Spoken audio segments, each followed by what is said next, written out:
வணக்க மக்களே, நான் தான் ஜாக்சன். இந்த வீடியோ எதுக்கு அப்படின்னு பார்க்கறதுக்கு முன்னாடி உங்களுக்கு நம்மளோட ராயல் பாஸ் தேவைன்னா பர்ச்சேஸ் பண்ண லிங்க் டிஸ்கிரிப்ஷனில் இருக்குது, யூஸ் பண்ணிக்கோங்க. இந்த வீடியோ முக்கியமாக எதுக்கு அப்படின்னு பார்த்தீங்கன்னா, இன்னும் ஒரு 2 நாள் தான் இருக்குது கரெக்டாக SBI PO prelims எக்ஸாமுக்கு. வெள்ளிக்கிழமை அதிலையும் நம்ம சால்வ் பண்ணி பார்க்க மாட்டோம். ஸோ இன்றைக்கும் நாளைக்கும் தான் இருக்குது. இந்த 2 நாளில் எதுவும் மாற போகிறது இல்லை, சரிங்களா?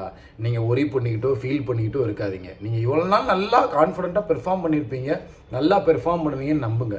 இந்த வீடியோவில் நான் என்ன சொல்ல போகிறேன்னா, உங்கள் அப்ரோச் எப்படி இருக்கணும் அப்படின்றது தான் நான் சொல்ல போகிறேன். ஸோ இவ்வளோ நாள் நீங்கள் மார்க் எடுத்திருப்பீங்க, ஒவ்வொருத்தவங்களுக்கும் ஒவ்வொரு மாதிரி அப்ரோச் இருக்கும். ஸோ நான் சொல்கிறது என்னென்னா, அந்த கொஸ்டின் பேப்பருக்கு அந்த சிச்சுவேஷனுக்கு எடுத்த மாதிரி நம்ம பெர்ஃபார்ம் பண்ணி நல்ல அட்டம்ப்டை கொடுத்துட்டு வரணும். அதுக்கேற்ற அப்ரோச் தான் இப்போ நான் சொல்ல போகிறேன்.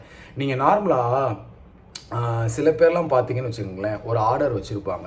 என்னென்னா, ஃபஸ்ட்டு நான் பிளட் ரிலேஷன் தான் சூஸ் பண்ணணும், செகண்ட் டைரக்ஷன் சூஸ் பண்ணணும், அடுத்து சிலாயிசம், அடுத்து இன்இக்வாலிட்டி, கடைசியாக பசில் சீட்டிங், ஃபஸ்ட்டு மிஸ்சல்னஸ் எல்லாம் முடிச்சிடணும், கடைசியாக தான் பசில் சீட்டிங் தொடரணும் அப்படின்னு ஒரு அப்ரோச் நீங்கள் நார்மலாகவே வச்சு அதுபடி தான் மார்க்கில் போய்கிட்டு இருப்பீங்க. அதே ஒரு கொஸ்டின் பேப்பர் டஃப்பாக இருக்குன்னா, அதில் பிளட் ரிலேஷன் ரொம்ப கொடூரமாக இருக்குன்னா, அப்பையும் போய் பிளட் ரிலேஷனை ஃபஸ்ட் எடுத்துக்கிட்டு இருக்கக்கூடாது. ஸோ நீங்கள் நல்லா புரிஞ்சிக்க வேண்டியது என்னன்னா, அந்த கொஸ்டின் பேப்பர் எப்படி இருக்குன்னு ஒரு நிமிஷத்தில் நீங்கள் செக்ஷனுக்குள்ளே நுழைஞ்சோடனே அனாலிசிஸ் பண்ணி அந்த கொஸ்டின் பேப்பர்லாம் தான் நீங்கள் அரேஞ்ச்மெண்ட் பண்ணணும், சரிங்களா?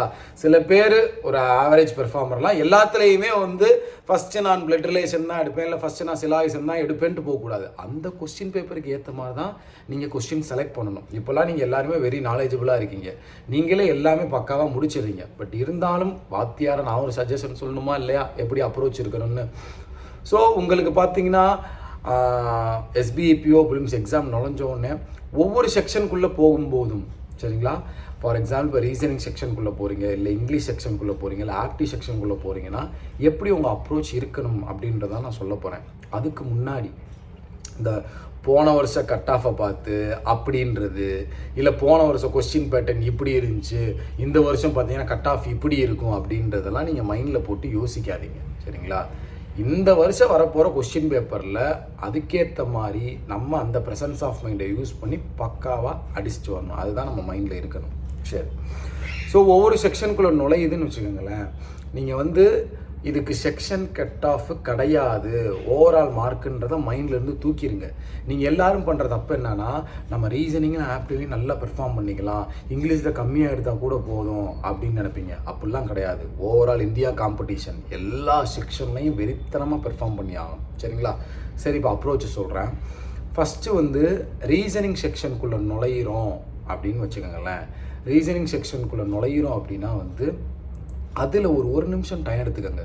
ஒருத்தவங்களோட பெர்ஃபார்மன்ஸை பொறுத்து மாறும். சில பேர்லாம் 30 செகண்ட்லேயே கணிச்சிருவீங்க தாண்டா கொஸ்டின் பேப்பர்னு. சில பேருக்கு 1 நிமிஷம் டைம் எடுக்கும். நான் சொல்கிறது மேக்ஸிமம் 1 நிமிஷம் டைம் எடுத்து ஒரு டாபிக் கீழே எத்தனை கொஸ்டின் இருக்குன்னு பாருங்கள். நம்ம எதில் அதிக நேரம் ஸ்பெண்ட் பண்ணுற மாதிரி இருக்குன்றதை அனாலிசிஸ் பண்ணுங்கள். ஃபார் எக்ஸாம்பிள், இப்போ ஆர்டர் அண்ட் ரேங்கிங் மாதிரி ஒரு பெரிய ஒரு பேராகிராஃபில் ஒரு கொஸ்டின் ஒரு ஸ்டேட்மெண்ட் கொடுத்துருப்பான். அதுக்கப்புறம் ஒரே ஒரு கொஸ்டின் தான் இருக்கும். நம்ம என்ன செய்வோம், நார்மலாக அது கீழே 3 கொஸ்டின் இருக்குன்னு நம்ம இங்கே டமால்லாம் பார்த்துருப்போம். திடீர்னு ஒரு கொஸ்டின் இருக்குன்னா அதை ஸ்கிப் பண்ணுறது தான் அங்கே அறிவாளித்தனம். நான் சொல்கிறது புரியுதா? அங்கே போயிட்டு அந்த ஒரே கொஸ்டின்காண்டி 3 நிமிஷம் செலவு பண்ணிக்கிட்டு இருக்கக்கூடாது. ஸோ ஃபஸ்ட்டு உங்கள் மைண்டில் ஓட வேண்டியது என்னென்னா, ஒவ்வொரு டாப்பிக்லையும் எத்தனை நம்பர் ஆஃப் கொஸ்டின் வந்திருக்குன்றதை பார்த்துருங்க. அதுக்கேற்ற மாதிரி தான் அங்கே நம்ம டைமே ஒதுக்கணும். அதை ஃபஸ்ட்டு புரிஞ்சுக்கோங்க. நான் சொல்கிறது புரியுதுல? இப்போ ஒரு மிஸ்சல்னியஸ் இருக்கும், ஹவு மெனி மீனிங்ஃபுல் வேர்டுன்னு ஒரு கொஸ்டின் இருக்கும். அது பார்க்கவே ஒரு மாதிரி விசித்திரமாக இருக்குன்னா அதில் போயிட்டு 5 நிமிஷம் செலவழிக்கக்கூடாது. அதை கொண்டு போய் லாஸ்ட் ப்ரிஃபரன்ஸாக வச்சிடணும். நான் சொல்கிறது புரியுதா? ஸோ ஒவ்வொரு பசில் சீட்டிங்குள்ளேயும் எத்தனை வெயிட்டேஜ் நம்பர் ஆஃப் கொஸ்டின்ஸ் இருக்குன்னு பாருங்கள், சரிங்களா?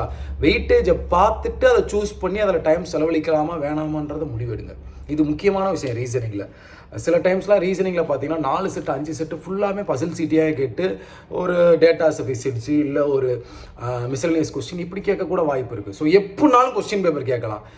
அங்கே நீங்கள் உங்கள் ப்ரெசன்ஸ் ஆஃப் மைண்டை யூஸ் பண்ணி கொஸ்டின் செலக்ட் பண்ணி அப்ரோச் பண்ணுறது தான் இருக்குது. யார் என்னன்னாலும் சொல்லலாம், என்னையும் சேர்த்து தான் சொல்கிறேன். யார் எது சொன்னாலுமே அங்கே உள்ள கொஸ்டின் பேப்பருக்கு நம்ம எப்படி பெர்ஃபார்ம் பண்ணுறோம் அப்படின்றது தான் இருக்குது. அதை நீங்கள் கரெக்டாக யூட்டிலைஸ் பண்ணி செலெக்ஷன் ஆஃப் கொஸ்டினை கரெக்டாக சூஸ் பண்ணி இதை ஸ்கிப் பண்ணணும், இதை பிக் பண்ணணுன்றதை கரெக்டாக சூஸ் பண்ணுங்கள், சரிங்களா? ரீசனிங்கில் கண்டிப்பாக நீங்கள் நல்ல அட்டெம்ப்ட் கொடுப்பீங்கன்னு நான் எதிர்பார்க்குறேன். ஏன்னா அந்தளவு நம்ம ப்ராக்டிஸ் பண்ணியிருக்கோம். மார்க்கை பார்த்தெல்லாம் ஃபீல் பண்ணாதீங்க. அது திடீர்னு ஒரு மார்க்கில் கூட விடும், ஒரு மார்க்கில் கம்மியாக வரும். ஒரு இதில் நம்ம ப்ரெசன்ஸ் ஆஃப் மைண்டை யூஸ் பண்ணியிருப்போம், ஒரு இதில் யூஸ் பண்ணியிருக்க மாட்டோம், ஒரு இதில் உழப்பிருப்போம், ஒரு இதில் உழப்பாமல் கரெக்டாக போய் மார்க் கூட வாங்கியிருப்போம். ஸோ அதனால் மார்க்கை பற்றி நீங்கள் ஃபீல் பண்ணாதீங்க. ரியல் எக்ஸாமில் எப்படி பெர்ஃபார்ம் பண்ணுறோன்னு பாருங்கள். ஆப்டிக்குள்ளே போகிறீங்கன்னு வச்சுக்கோங்களேன், கண்டிப்பாக அப்ளிகேஷன், டிஐ இதுதான் நிறையா இருக்க போகுது. இந்த சிம்பிளிஃபிகேஷன், அப்ராக்சிமேஷன்லாம், குவாட்ரட்டிக் இதெல்லாம் சேர்த்து கம்மி நம்பர் தான் இருக்க போகுது கிளர்க்கை கம்பேர் பண்ணும்போது.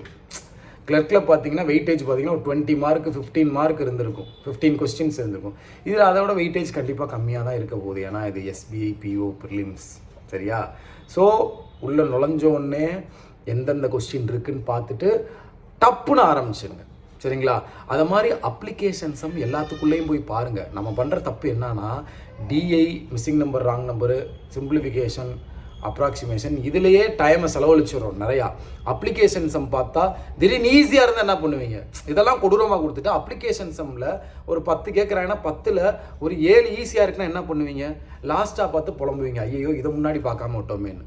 ஸோ உள்ளே போயிட்டு என்ன மாதிரி கொஸ்டின்ஸ் இருக்குதுன்னு பாருங்கள். அதுக்கேற்ற மாதிரி அதாவது செலெக்ஷன் ஆஃப் கொஸ்டின்ஸ் பண்ணுங்கள். கண்டிப்பாக அப்படி போனீங்கன்னா கண்டிப்பாக நீங்கள் ஜெயிச்சிடலாம், சரியா?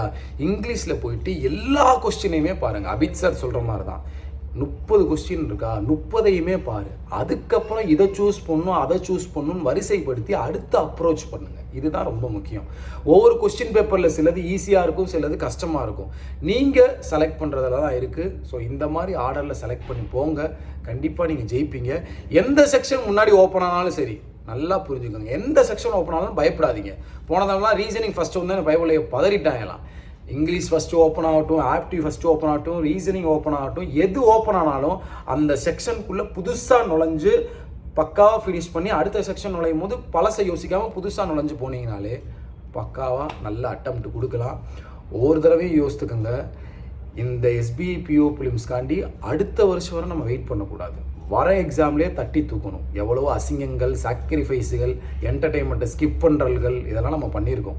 எல்லாமே இந்த ஒரு எக்ஸாமுக்காண்டின்னு யோசித்து, அதாவது உள்ளே போகும்போது பயத்தோடு போகாதீங்க. நம்ம அப்பா அம்மா கஷ்டப்பட்டு படிக்க வச்சுருக்காங்க, நம்மளை இவ்வளோ பேர் அசிங்கப்படுத்தியிருக்காங்க, அந்த தாட்டை மைண்டுக்குள்ளே கொண்டு போனீங்கன்னா ஆட்டோமேட்டிக்காக மோட்டிவேஷன் வரும். பயப்படாமல் போங்க, வெற்றி நம்மளே.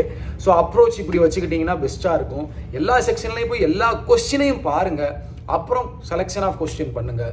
சில கொஸ்டின்லாம் ஈஸியாக இருக்கும், சரிங்களா? சில கொஸ்டின் கஷ்டமாக இருக்கும். எதை ஸ்கிப் பண்ணுறது, பிக் பண்ணுறதுன்றது உங்களுக்கு தெரியும். கரெக்டாக அனாலிசிஸ் பண்ணி அடிச்சிங்கன்னா வெற்றி நம்மதே. உங்களது விடைபெறுவது உங்கள் ஜாக்சன். 10 10 டுடே.